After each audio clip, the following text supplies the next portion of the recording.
How to delete your Snapchat account. In this video, guys, I'm going to be walking you through on how you can delete your Snapchat account. So go ahead and open your when you open your Snapchat, go ahead and click on the profile section showing above your screen.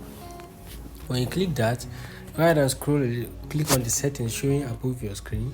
So when you click on the settings showing above your screen, scroll down. As you can see, this is your public profile settings, so you can click that.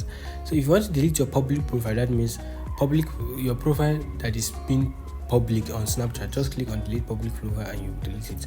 Now if you want to delete your account, your main account, your entire account, just scroll down and look for where it says delete account. So go ahead and click on delete account. When you click on delete account, it's going to ask you for your login details, so just go ahead and log in. It won't delete your account, it's just going to take you to this page that you're seeing here. As you can see, delete account. So you will when you put in your username and password, your account will be deleted, will be deactivated for 30 days. So your account won't be deleted, guys.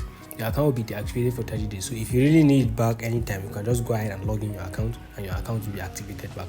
But if you want to delete your account, just put in your password here, click on continue. Once you delete your account, after that 30 days, your account will be permanently deleted on Snapchat. So I hope this video is helpful. Don't forget to click the like and subscribe.